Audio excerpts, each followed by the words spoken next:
Welcome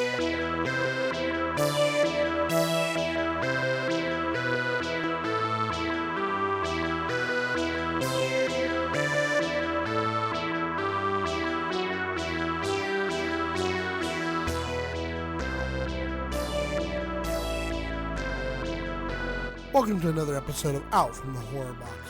I'm your folktale host, Dom, and in this episode, we're going to take a look at the 2026 Gothic supernatural horror film written and directed by Damian McCarthy, Hokum.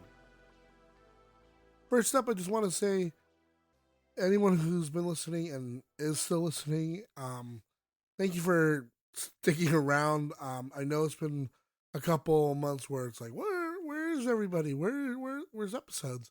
I'm sorry, I did just, I mean, I think you might be able to still hear it. I just got done being very sick. I don't know why it took me so long to get over whatever I had. For a while I know I had, at least I had like something wrong with my sinuses, and I got through that, but then like not long after that, I got sick again. I'm not sure what it was, but it took me a while to get over. I was able to get in between there, Good Boy out. That was the last episode. I've been working on other episodes as well, so I have this one done, and I have a couple other episodes done, not recorded, but like written, ready to go. So now that I'm all better, hopefully I'll be able to get them out to you. Also, work, my schedule has been awful for recording and trying to do like just something other than work. This week or these couple weeks too, my schedule's been changed on me for this week. I'm just so glad that I'm finally feeling better, that I was like, you know what, I need to get this done for this the month, at least another episode, start getting it ready, and go. So I'll at least have this episode, and then probably from there I'll probably start getting back to regularly scheduled episodes. I gotta get back to doing YouTube stuff. Just like when I get sick, I really don't want to do anything, and I let everything become a mess, and I'm in the process of cleaning everything up too. But yeah, thank you for sticking with me. But without further ado, let's get into this movie about a reclusive and alcoholic novelist who travels to a secluded hotel on the coast of Ireland. Shortly after arriving, he is dismissive of the local staff's eerie tales about an ancient witch who is said to be locked inside the hotel's derelict honeymoon suite. However, his skepticism fades when a staff member named Fiona goes missing under mysterious circumstances. As the author begins to investigate, he is plagued by disturbing visions and becomes consumed by the legend of the witch. This is Damian McCarthy's third film, a continuation of films being set in Ireland, which is where McCarthy's from. I can understand why he would set it there. After years of producing short films such as How Olin Lost His Eye and Hungry Hickory, which I was able to watch, they're all on his website, and they're actually really good. They're pretty scary for what they are, for being good, like little short films. I really liked How Olin Lost His Eye. He was able to produce his first film, Caveat, which released in 2020 and led to his second film, 2024's Oddity, which was a commercial success and got him his quote-unquote Hollywood debut with Hokum. Let's ride the dumbwaiter down to the catacombs to discover whether fact or fiction is truly alive in Hokum.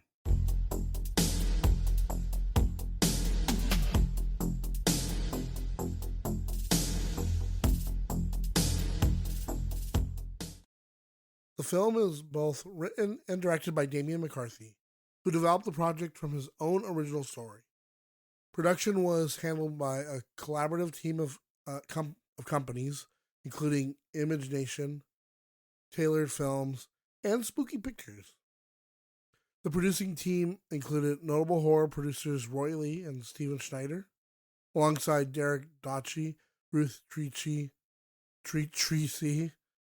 Julianne Ford, and Martine DeBarra. The project also received financial and creative support from Screen Ireland, the national agency for the Irish film and television industry. Leading the cast is Adam Scott, best known for his role in Parks and Recreation and Severance, with additional principal performances performed by Peter Coonan and David Wilmot. So, without further ado, let's actually get into what Hokum is about, like the actual story.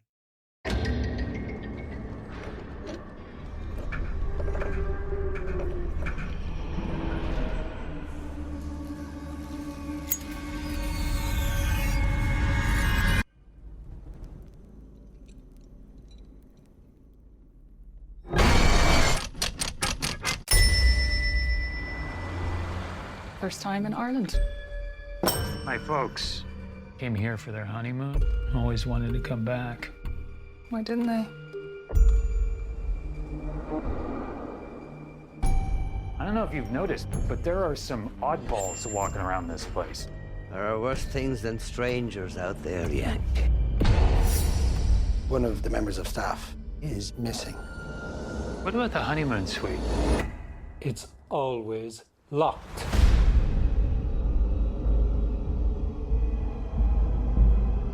I'm getting a weird feeling.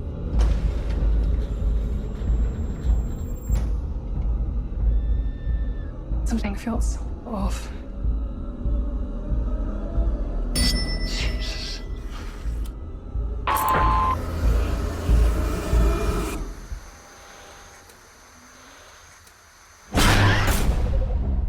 can't find a way out.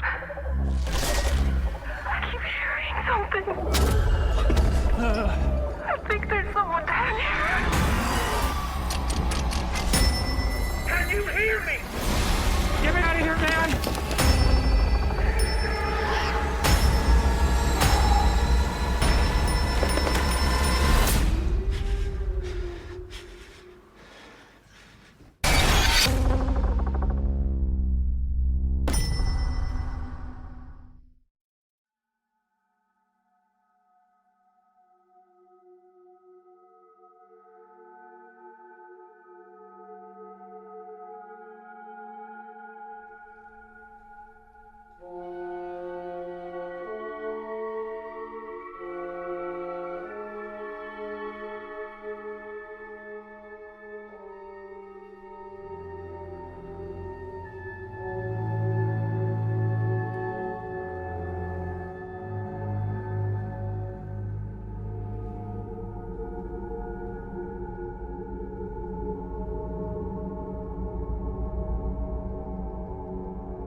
played by Adam Scott, is an accomplished American author struggling to complete the epilogue of his successful Conquistador trilogy.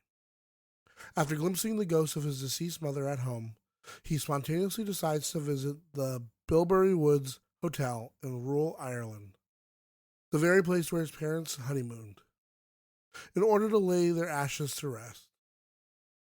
Upon arrival, Ohm meets the hotel staff. Cobb, the owner, Mal, Cobb's son-in-law and the front desk clerk, Fergal, the groundskeeper, Fiona, the bartender, and Albie, the young bellhop. They are played by Brendan Conroy, Peter Coonan, Michael Patrick, Lawrence Ordesh, Will O'Connell, respectfully. Ohm is initially abrasive and dismissive towards everyone he encounters, but he gradually warms to Fiona after she helps identify the exact location where a photograph of his mother was taken. While spreading his parents' ashes on the hotel grounds, Ohm encounters Jerry, a local man living out of his van who frequently consumes milk laced with a hallucinogenic magic mushroom. He is played by David Wilmot. Back at the hotel bar, Fiona and Albie share an unsettling story with Ohm. The honeymoon suite is permanently locked off and rumored to be haunted by a witch whom Cobb trapped inside decades ago. After insulting Albie's literary aspirations and burning his hand in a careless accident, Ohm retreats to his room. Concerned for his well-being, Fiona checks in on him and discovers that he has hanged himself. Ohm survives thanks to Fiona's quick intervention, but awakens in a hospital some weeks later, physically and emotionally battered. When he returns to the hotel, Mal informs him that Fiona has been missing since the Halloween party. Mal also reveals that Jerry is the prime suspect in both Fiona's disappearance and the unsolved murder of his own wife. Ohm confronts Jerry, who claims to have seen Fiona's ghost inside the hotel one night. The apparition directing him towards the sealed honeymoon suite. Ohm is deeply skeptical of Jerry's supernatural claims, but reluctantly agrees to investigate the suite with him after dark. While the two men wait, Jerry confesses to killing his wife, though he insists it was an act of mercy due to an unspecified debilitating illness. He further claims that during one of the mushroom-induced trips, his wife's spirit visited him and expressed gratitude for ending her suffering. With the hotel closed for the winter season, Ohm and Jerry break in to investigate the property. Their intrusion is cut short when Fergal apprehends Jerry, knocks him unconscious, and drives him to the Garda, which is the Irish police. Undetected, Ohm sneaks into the honeymoon suite, where he is immediately haunted by terrifying supernatural visions of his mother and the repressed memory of accidentally shooting her dead with his father's gun as a child. Mal arrives to retrieve Ohm, but as they prepare to leave, Ohm inspects a dumbwaiter and makes a horrifying discovery. Fiona's corpse isn't inside. Mal locks Ohm in the suite and flees. Ohm finds his own tape recorder near Fiona's body and plays back a recording that reveals the truth. Fiona was pregnant with Mal's baby, and Mal drugged her and locked her in the suite to prevent his family from finding out about the affair. Meanwhile, Jerry awakens in Fergal's van, jumps out, and makes his way back to the hotel. The supernatural hauntings intensify as Ohm desperately searches for an escape route. Spotting a fire escape marked on an old basement map, he descends via the dumbwaiter. In the depths below, he encounters the witch directly, but manages to escape back to the suite, fending her off using a protective circle drawn with chalk. The next morning, Mal returns to the hotel to dispose of Ohm and is surprised to find Jerry trying to break into the honeymoon suite. Mal nearly convinces Jerry to leave, but rings the sweet's bell, alerting Jerry to his presence. Mal starts a fire to cover his tracks and then fatally shoots Jerry with a crossbow as Jerry enters the suite. Flees into the basement with the keys to the suite's private elevator, pursued by a relentless Mal.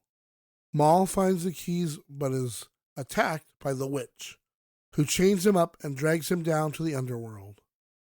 Finally makes peace with his mother's ghost, removes his own chains, and escapes the basement just as the hotel becomes engulfed in flames. He collapses outside but is saved by Fergal.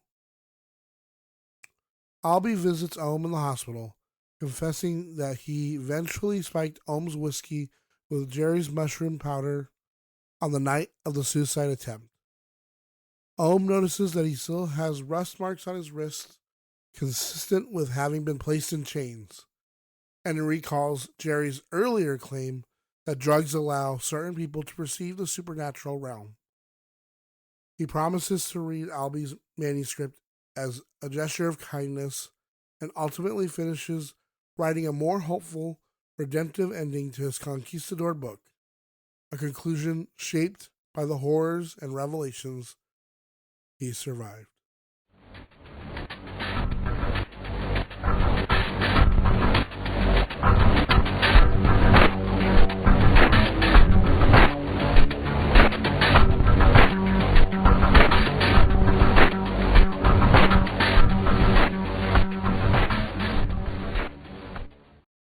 Now, let us move on to some trivia about the film Hokum and learn some things about the behind the scenes, the production, and the actors. So first up, Adam Scott spent nearly 3 weeks filming alone in a single room, a process he described as emotionally demanding but important for conveying the character's isolation, which I completely believe, and I feel like yes is true. If I was to direct this, and I wouldn't really want anyone else there. I just would want him. So yeah, like I said, like he says, he can get into that character's, sense of headspace of being isolated, not having anyone else, in there. And just interacting with like that set design too, it's very good. I'll talk about that in my final thoughts, but like it's done really well. It makes you really feel like this is a real place, a real spooky place. And it really sold me on that performance of his. The film's rabbit people continue a recurring motif in Damian McCarthy's work, inspired in part by his childhood fear of Watership Down.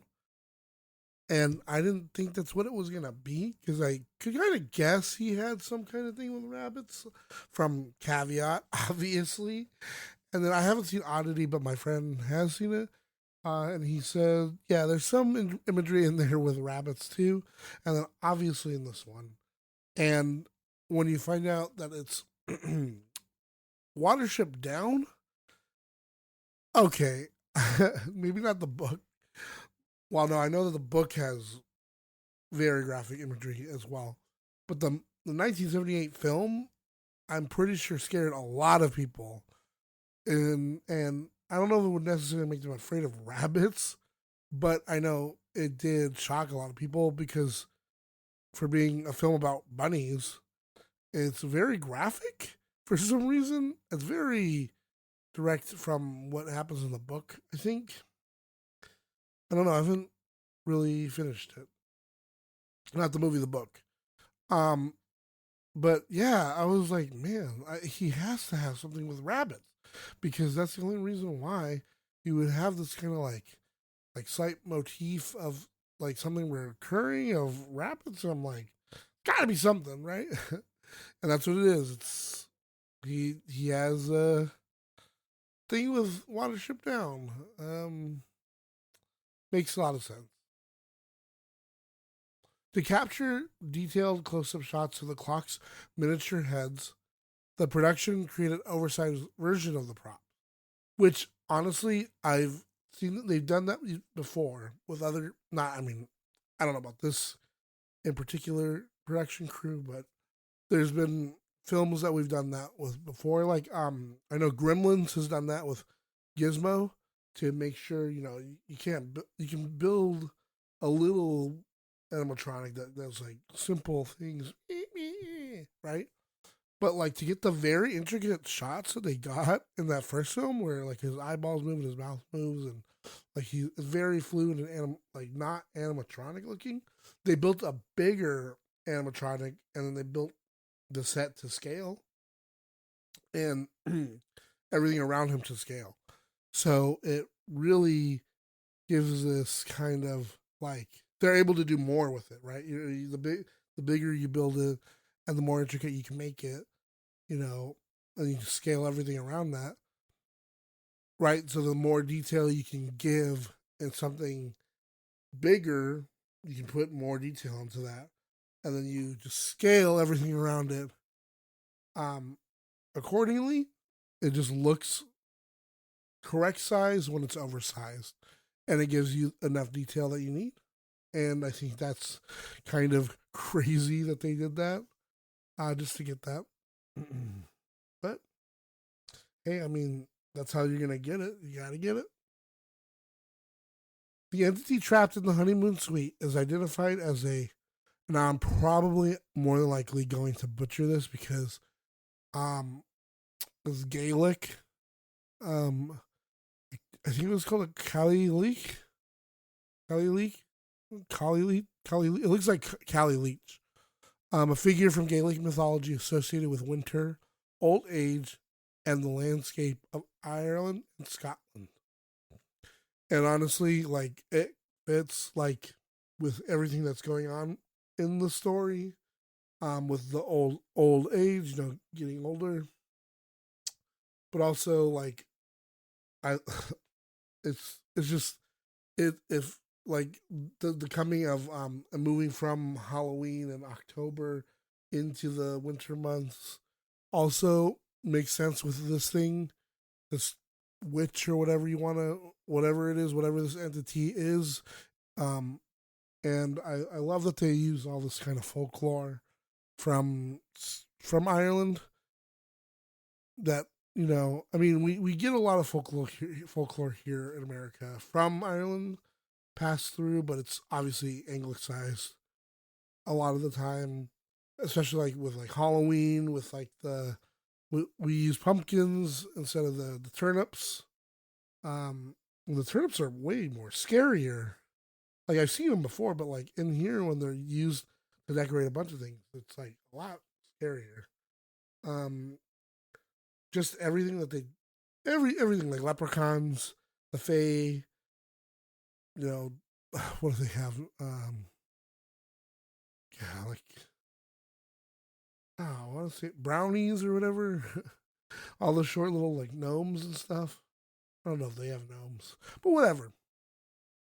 They have all the stuff that's been passed down through Irish Americans, but obviously over time it's become more American-sized, English-sized, whatever you want to say it is.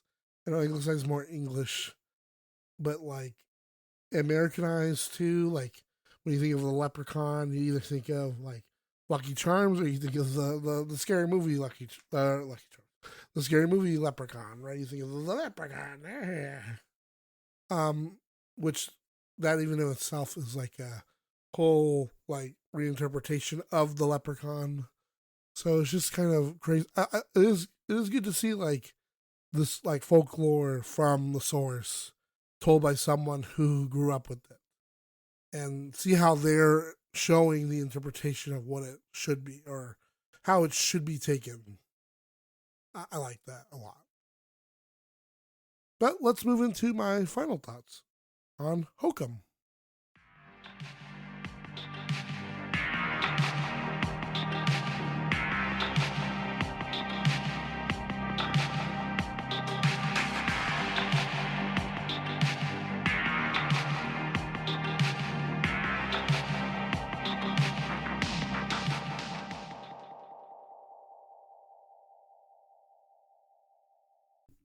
So I first watched Caveat. I don't even remember how long ago because it came out in 2020.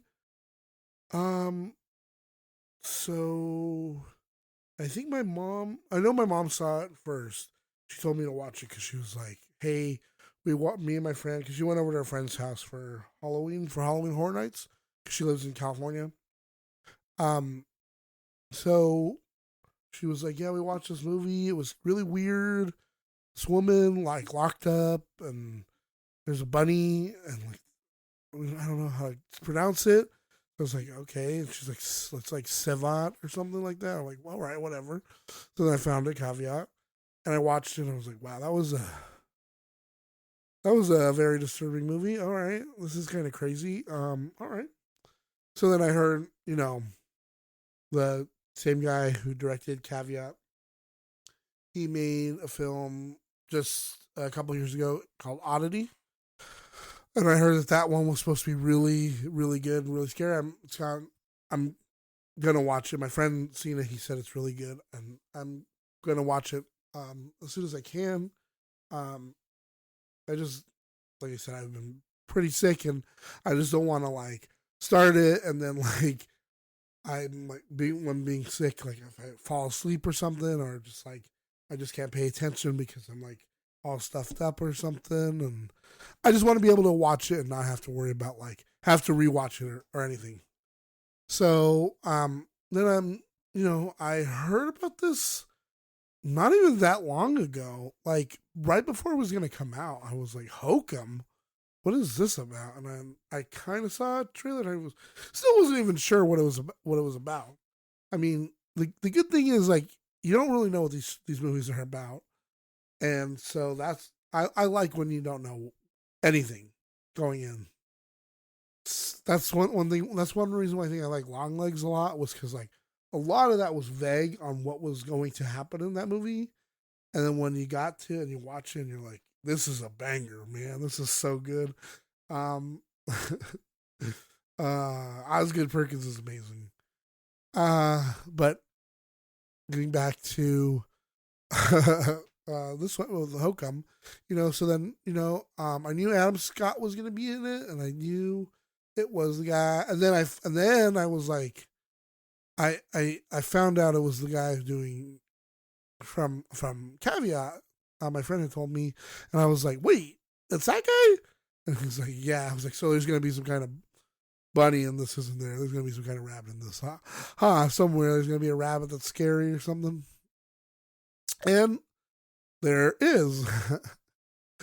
But I would say, okay, so Caveat was his first film. Oddity was the one that kind of got him more commercial success, and this one would be his biggest, like his breakthrough into like the Hollywood scene, which I am so glad. This is a more palatable one, not more palatable, but more like I feel like the wider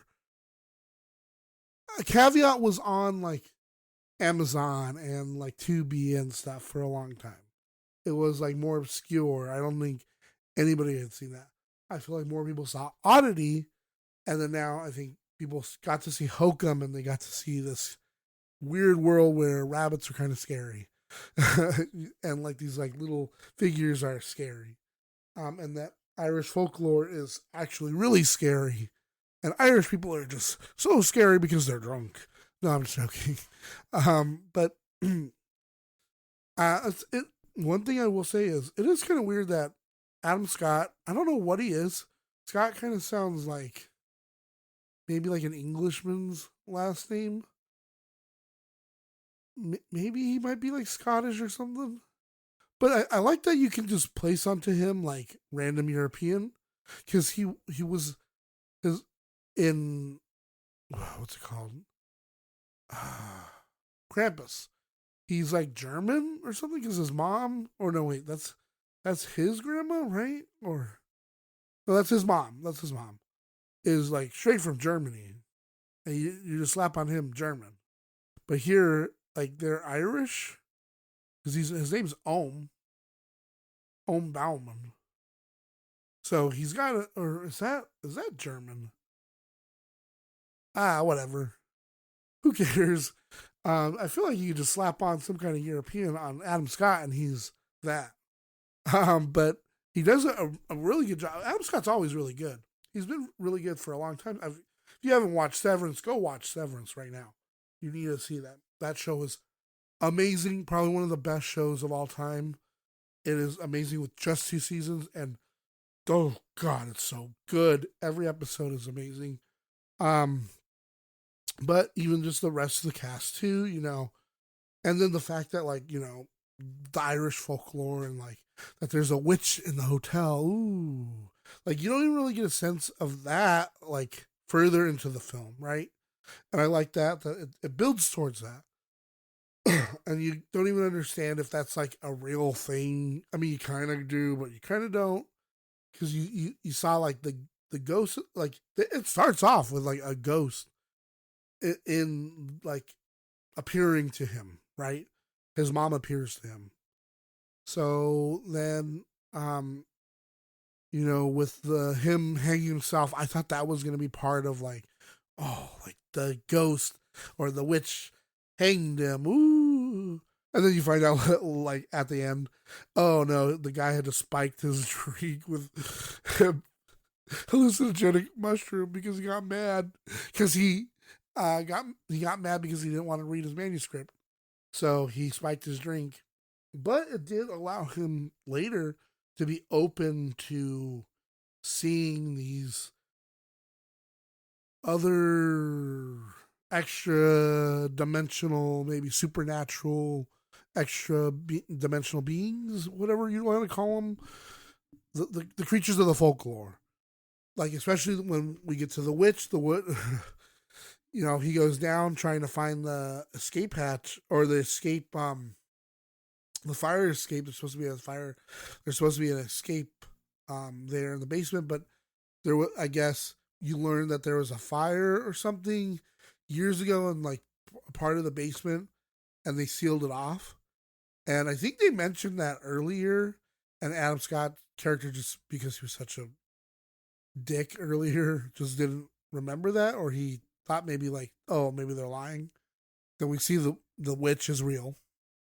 And he has the chalk, which I was I love when it's something like that, where it's as simple as they said, he says it earlier, the old guy, oh, you just, the girl. No, the girl says it. She says, just draw a circle and chalk around you, and they can't get you. And it's that simple that it can't because it has to obey these kinds of rules that are just arbitrarily set up. We don't know who set them up, right?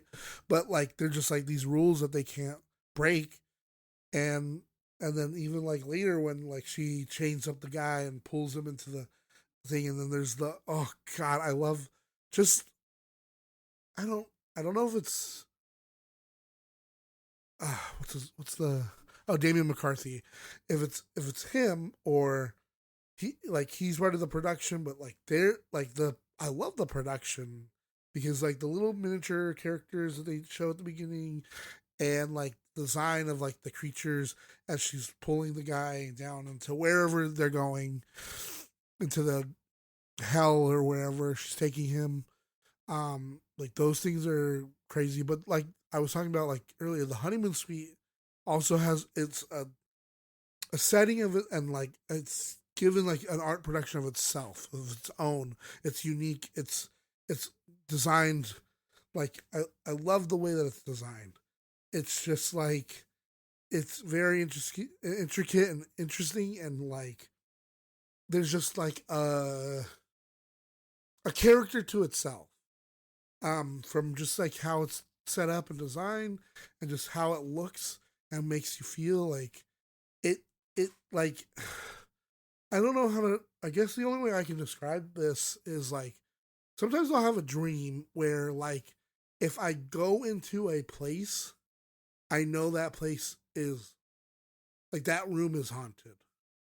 I could let's say I'm in a house, the living room isn't where it's going to get me. If I go into a room, that room is haunted, and that's where I will be, that's where I'll be stuck. I can't go into there, because if I go in there, that's where I'll be stuck, and that's kind of what it made me feel like. I don't know. I love what Guillermo del Toro says about, like why Mexicans love like horror is because like we think about death all the time. We talk about death. That's our whole culture is death. But it's this movie is very good. It's very well done. I can't wait to see what Damian McCarthy does next. I don't know what else he's going to do, what he's moving on to, what he's going to work, what he's been working on, if he is working on anything. But with this to end it off, I'm going to give it 4.5 stars out of 5. It's great. Like, it's a good one to put on during Halloween. If you can see it in theaters, see it in theaters. It's a spooky one to watch year round.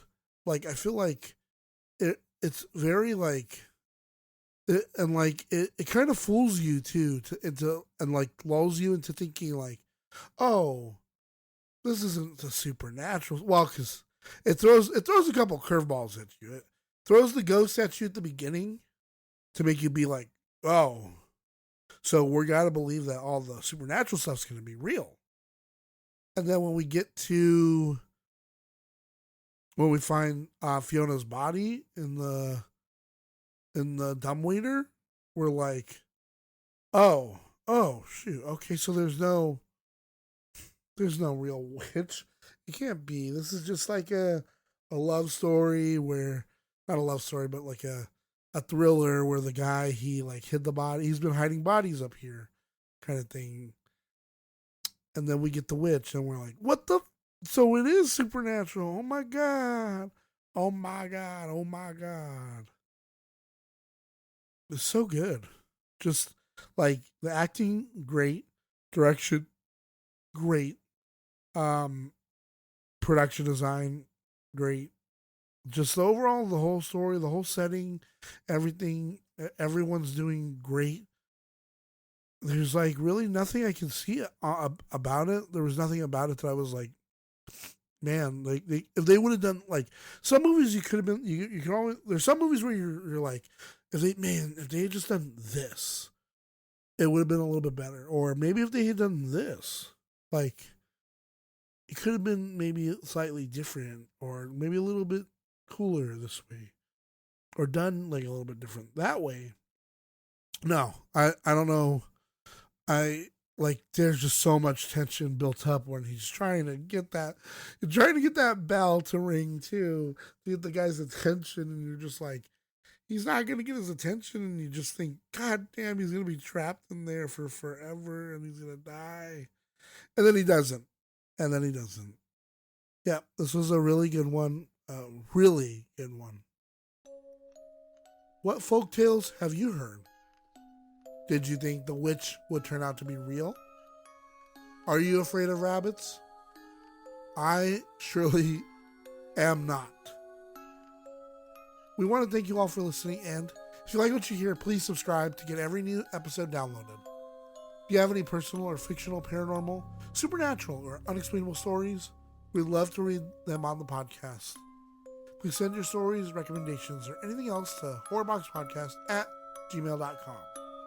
If you want to show more support, you can follow our socials on Instagram, Threads, TikTok, or check out our YouTube channel, all at Horrorbox Podcast on all sites.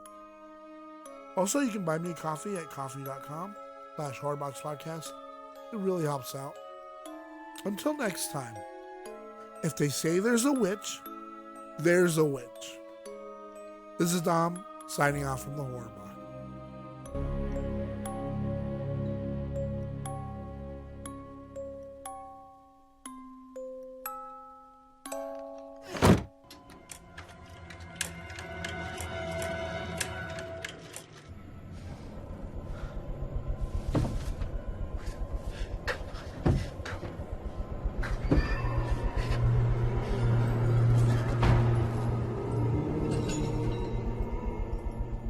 Hello?